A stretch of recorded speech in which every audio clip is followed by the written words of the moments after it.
Welcome to an audiobook entitled Parish Management and Operations, The Buck Stops Here, narrated by Catholic author Michael Brinda.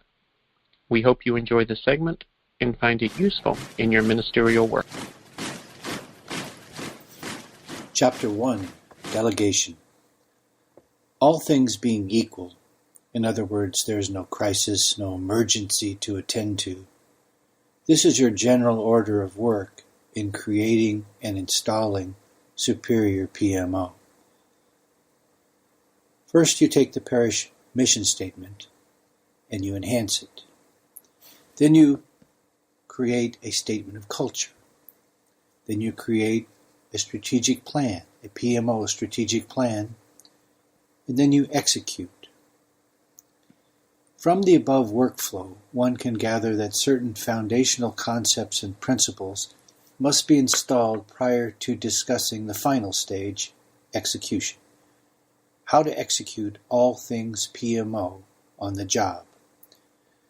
To use the analogy of a new pilot in training, notwithstanding a cursory introduction to flight with a flight instructor whereby the pilot in training can nominally perform a few non-critical functions in flight, the new pilot in training must start in the classroom and learn core aeronautical principles and the theory of flight. They must learn how their input to the flight controls directly translates into maneuvering the aircraft, what parts of the plane are responding to their different input, as well as the principles of ground control, airspace nomenclature, navigation, radio usage, emergency procedures, and teamwork in a two-person cockpit. In a similar manner, you must master the prerequisite concepts and core principles of PMO, which is what you will find in this book. To quote Father Robert Stagg, "The enterprise we're about is one of the toughest jobs on earth. It's also one of the best." End quote. In the same manner, a new pilot perhaps might find some of their classroom coursework less thrilling than actually flying and controlling the aircraft they came to learn to fly. All pilots eventually come to accept and appreciate that their pre-flight education is paramount to not only doing their job well, but also surviving and thriving in a sometimes difficult and hostile environment. The degree to which you master the prerequisite concepts and principles presented herein will directly correlate to your effectiveness in accomplishing your PMO duties in a superior manner.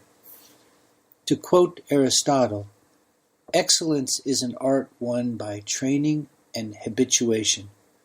We do not act rightly because we have virtue or excellence, but we rather have those because we have acted rightly.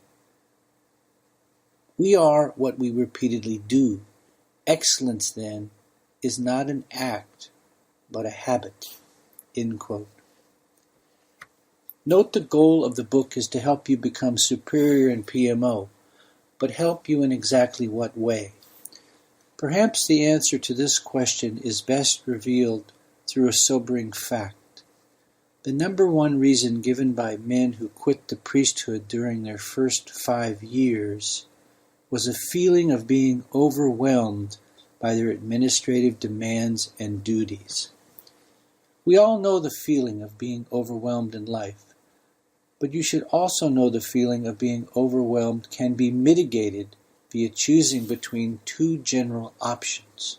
Option 1, through enhanced knowledge and increased preparedness, and that is precisely the goal herein, to enhance your existing knowledge in the art and science of practicing superior PMO, either as a direct practitioner or via your delegation and oversight of someone who is, so that you will be better prepared for what is ahead in this dimension of your chosen vocation. Or, option 2, administrative demands can simply be ignored, shrugged off, dismissed, forgotten, or done poorly. Any administrator can always, and usually quite easily, rationalize that something else, anything else, is more important than what is truly most important. Every day one can find, rationalize really, more preferable, more enjoyable tasks that can always be substituted for your PMO administrative task, especially the tougher ones. Clearly, you will not feel overwhelmed by administrative tasks if you pretend such tasks don't exist or are not your job. So let's be crystal clear up front here. This book is for people who choose option 1.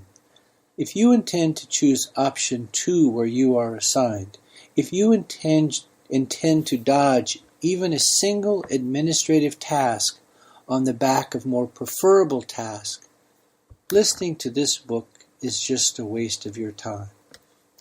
Like it or not, max busy or not, superior parish administration must become a daily habit. It is part of your kingly role. It is part of your governance role. And it is definitely a part of parish ministry. Therefore, to succeed, the PMO administrator must, as a habit, proactively embrace his or her role. Do or do not. There is no try. This point resonated with Aristotle in the Nicomachean Ethics. He states, states of character arise out of like activities. This is why the activities we exhibit must be of a certain kind. It is because the states of character correspond to the differences between these. It makes no small difference, then, whether we form habits of one kind or of another from our very youth. It makes a very great difference, or rather, all the difference. Book 2, Chapter 1. Indeed, I hope you enjoy the subject and material presented in this book, but on the other hand, this book may solidify in your mind that the very last job on earth you would ever want is any job that incorporates the principles taught in this book into your day. Fine, to each his own. But let's clear one elephant from the room right now. If you find yourself in the mandatory, no-way-out position of having to perform tasks you really, really do not want to perform, save souls. Offer it up, because it is what it is. Specifically, you don't have to like parish administration, and perhaps you would prefer to spend your time doing something else. Duly noted. Let the record show, like millions of other folks, there is a part of your job you do not like to do. Now, let's move forward. We must all do our duty and do it in a superior manner. However, what's the bad news for ordained clergy? Lack of time to actually perform the PMO job. Do the math in your head. Total the weekly time you must spend on your sacramental duties. Factor in the additional discretionary time you freely choose to spend on sacramental duties. At what number of hours per week did you come up with? At least 40 hours, perhaps 50 or more, and you have not even touched PMO. So let's get real here. On the surface, it appears there is no time left in your week to serve the temporal needs of parishioners. If that is the bad news, what is the good news for everyone? Let us consult what St. Luke has to say. About this time, when the number of disciples was increasing, the Hellenists made a complaint against the Hebrews. In the daily distribution, their own widows were being overlooked. So the 12 called a full meeting of the disciples and addressed them. It would not be right for us to neglect the word of God so as to give out food. You, brothers, must select from among yourselves 7 men of good reputation, filled with the Spirit and with wisdom, to whom we can hand over this duty. We ourselves will continue to devote ourselves to prayer and to the service of the Word. Acts chapter 6, verses 1 through 4. In a word, what did St. Luke just explicitly teach? Delegation. Delegation is God-ordained, actually, as the apostles explained in Acts 6, 3-4, when they resolved to solve their administrative problems by establishing the permanent diaconate. They continued to do what only they could do, and they effectively supervised those who could do that which someone else could do. How do we know they were effective? It's been 2,000 years and counting. That'll do. Through proper delegation, you enlist the time of other qualified personnel. And what did St. Luke also just implicitly teach? Every human being has both spiritual and temporal needs, and it is not simply okay to recognize this truth.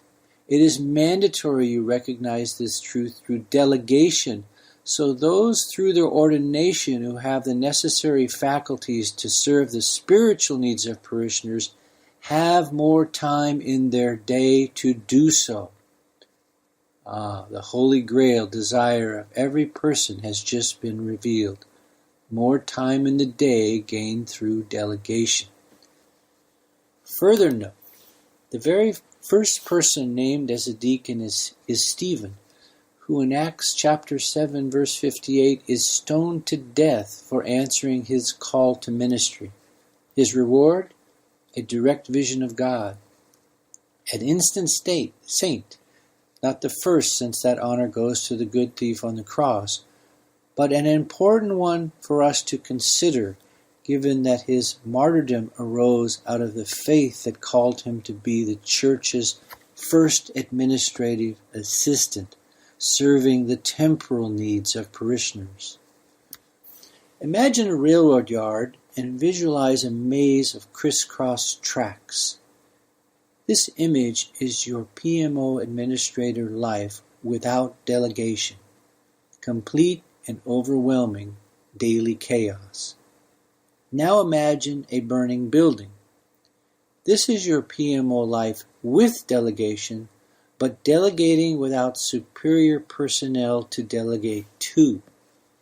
Note the importance of delegation to trained and competent personnel, but part of the challenge in delegating in the wild diversity of educational and experience backgrounds in people choosing to work in PMO.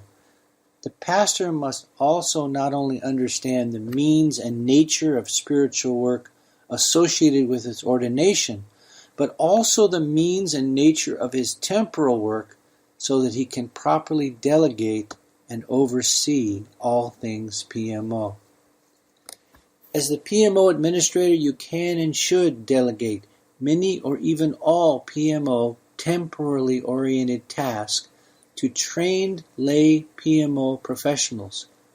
But it is precisely because you will delegate that you must also understand the basic concepts, principles, and operating criteria of anything so delegated. You cannot afford to delegate and then ignore your PMO oversight duty as an area of ongoing administration, much less be able and or unwilling to converse at a high level of competence germane to the subject matter.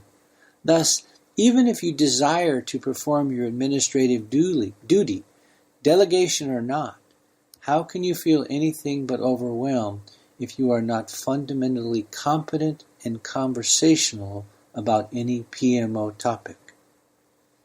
You are responsible for the results. Who wants to be responsible for producing superior results in some area, but yet have little to no idea what to do or how to do it? A quote by Paul Sloan, "Only do what only you can do," end quote. Ultimately, you need to know and meet certain PMO administrator criterion that enables your parish administrative mission and ensures this aspect of your mission is in alignment with the mission of your superior and the church. However, it is one thing to define your mission and ensure it is aligned with the mission of the church, a relatively easy task, but it is quite another thing to actually know the art and science of what you are doing when you get to be working on this task. In other words, Knowing your administrative mission and completing your mission are two different things. A primary purpose of this book is to help you complete your mission, and that to eliminate or mitigate any anxiety, any feelings of being overwhelmed that may be derived from a lack of knowledge and or prior experience in parish management and operations. Let's learn the art and science of parish management and operations, with emphasis herein on developing the art, because the science of PMO is relatively easy. No matter the size of the task, I have never felt overwhelmed when I was prepared. Lastly, you will note throughout this book the frequent use of the word superior in relation to describing the quality of PMO we must deliver to our parishioners.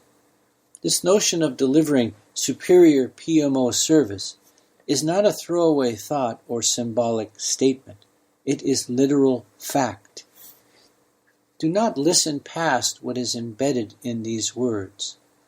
Delivering superior PMO is not mere wishful thinking to describe a dream, some idealistic, utopian PMO world that cannot actually exist. We are here to build and subsequently deliver superior PMO service and services to parishioners. It not only can, but has to be done on a daily basis, and as the pastor or PMO administrator, it is your duty to ensure superior is the standard of service to be provided by all those who report to you at all times.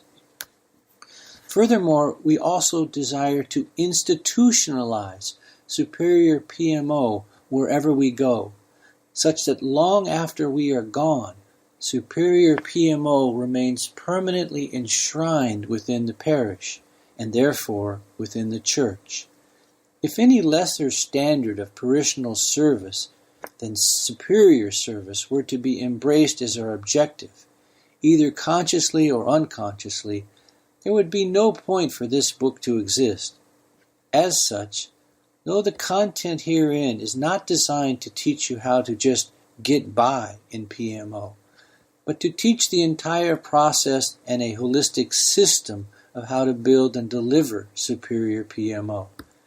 This point is resonant with Aristotle's point in the second part of the first book of his Metaphysics, where he writes, "The superior science is more of the nature of wisdom than ancillary. For the wise man must not be ordered, but must order, and he must not obey another, but the less wise must obey him. For the science which knows to what end each thing must be done is the most authoritative of the sciences, and the most authoritative than any ancillary science. And this end is the good of that thing, and in general, the supreme good in the whole of nature." End quote.